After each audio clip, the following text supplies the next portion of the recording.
This week I am jumping into something that just keeps coming up in my Facebook group, in my DMs, in the comments to some of our videos, and I think it's time that we need to jump in and address this topic.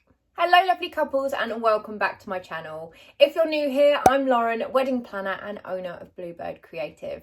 I provide a weekly dose of wedding planning goodness for the modern couple. So if you haven't already guys, then make sure you subscribe to my channel because I promise to bring you some awesome weekly tips and tricks to help you on your wedding planning journey. If you haven't already, then make sure that you are following me over on Instagram at Bluebird_creative, where I am giving you the real, the raw and the normal and the honest and just the regular me over there, mainly on stories, and I'm also giving you some more tips and tricks on my grid as well. It's a little bit more behind the scenes of me running my business and what I get up to on a day-to-day, so make sure you come and join me over there on Instagram. But without further ado guys, let's jump into this week's topic, which is all about having the wedding you want.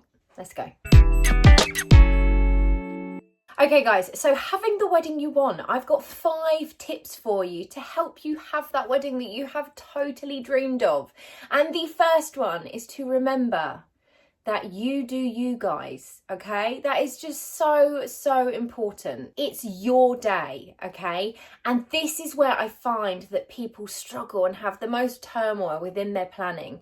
They worry about what everybody else thinks. And I actually appreciate that sometimes it's really difficult because some people, whether it's your family, your friends, or just people within your close circle, they're quite opinionated and they can make you feel that you have to take their decisions and their opinions to heart, or that you actually have to consider them as part of your day. So I'm just here to remind you that it's your day and that you have to do what makes you happy. Now, obviously there are ways to go about doing that and we don't want to hurt people's feelings. But at the same time, if they're hurting your feelings, then that's something to consider because it is about you. This day is about you. And if it's hurting you, then it's okay to say something.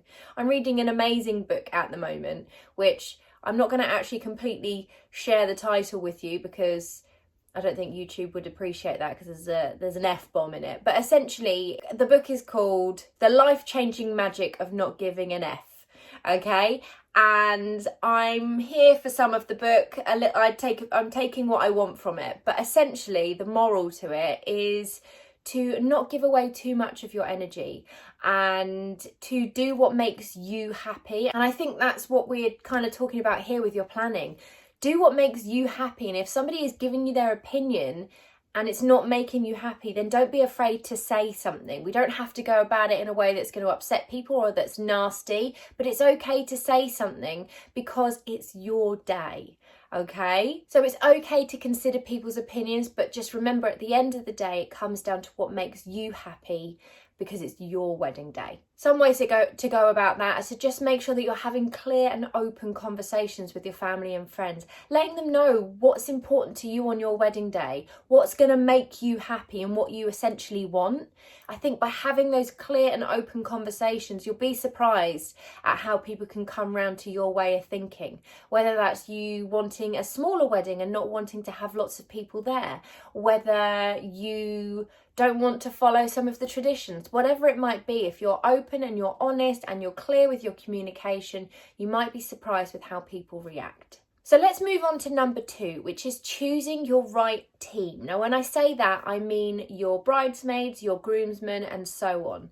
To have the wedding that you really want, I think it's really important to actually have the right team of people supporting you in your planning and around you on the day. We don't have to give our bridesmaids and our ushers and our groomsmen and so on, we don't have to give them loads of responsibility on the day. Some people like to do that and others don't, and I guess it depends on the people that you're choosing and whether they want to be that involved on the day. But I do think it's really important to choose people that are going to support you throughout your planning and that are not going to make your life difficult, that they're not going to be throwing those opinions on you and they're just going to be happy for you. So just be really conscious of who you're choosing, and those people will most likely tick the right boxes anyway, because the likelihood is you're choosing people that mean something to you, that are special to you, that are your favourite people and that therefore get you. But just bear that in mind when you are going through that process. My third tip, and if you're not new to this channel then you know that I harp on about this a lot, lot, and you probably won't be surprised that I'm bringing it up. But to have the wedding that you really want, you really do need to understand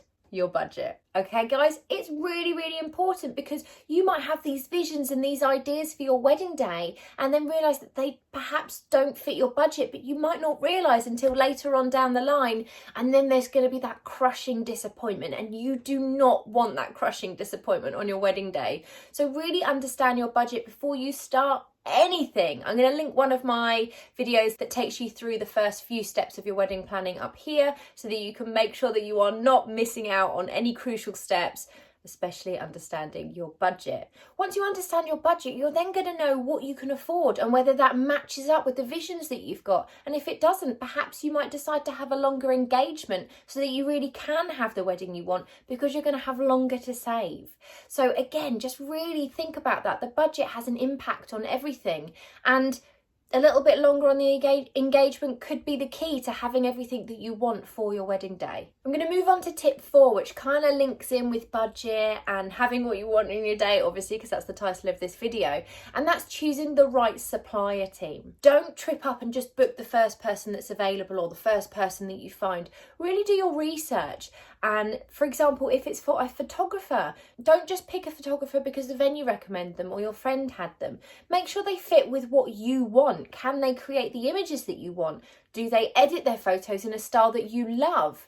Don't just settle because somebody else had them. I mean, going off recommendation is amazing because you know that they're going to have a good service, but just really make sure that you're looking through all the different options. You know, do you want a wedding planner, for example? Do you want a wedding coordinator so that you know that you can fully relax on your wedding day and know that everything is being taken care of, that if anything arises, that's being taken care of, and so on, so that you really can have that wedding that you have always dreamed of. I will actually link a video up here again for you that talks about wedding coordination and what that is. And then finally, if you're looking to have a wedding that's perhaps full of details and bringing your personality through, and just a day that just has all the personal touches throughout, then that's amazing, because that's going to be creating a day that you truly have always wanted, right? But to do that, you need to make sure that you're allowing more time for your planning. Don't just sort of think that it's going to happen, because that does involve more elements and therefore more time. You're going to need to stay organised and so on. So again, if you want those details and you want to create that wedding that you've always wanted with those personal touches, just make sure that you are allowing time and that you are staying organised. And in fact, I'm in the process, I've mentioned this in previous videos and it's coming soon. I am in the process of creating the most detailed, incredible planner for you guys, which is online. So you can literally know my whole process of how I plan a client's wedding, literally from 12 months out. My checklist, if you think my checklist is good, it does not even compare. This is going to tell you what to do when, how to do it, the how, that's the important thing, at what time, what steps to take with each supplier. It's so detailed and I'm so excited. So make sure that you are on my mailing list so that you are informed as soon as that product is released, because I'm also going to do an offer for the first buyers of that product. So I'm really excited for the launch of that. So it is coming soon, guys, in the next month or so. So there you have it. Those are my 5 top tips to help you have the wedding that you've always wanted, guys. Okay, they might seem simple, but it's just crazy the amount of people that forget to have these open and honest conversations with their family. And then when they realise that actually if they do that, things could have been so much simpler. Or just making sure that you've got the right people surrounding you during the process. I'm a firm believer in having the right people surrounding you throughout life anyway, and that to not give away too much of your energy if it's not returned. So bear that in mind when you're planning your wedding as well. I really hope that you found these tips helpful this week. It's a slightly different video, but I just think we needed to touch on this topic because there's so many of you out there that are just wondering how to go about this part of their planning. So I hope you found this helpful and it just sort of nudges you in the right direction. Have a fantastic week, guys, and I will be back next week with some more wedding planning goodness.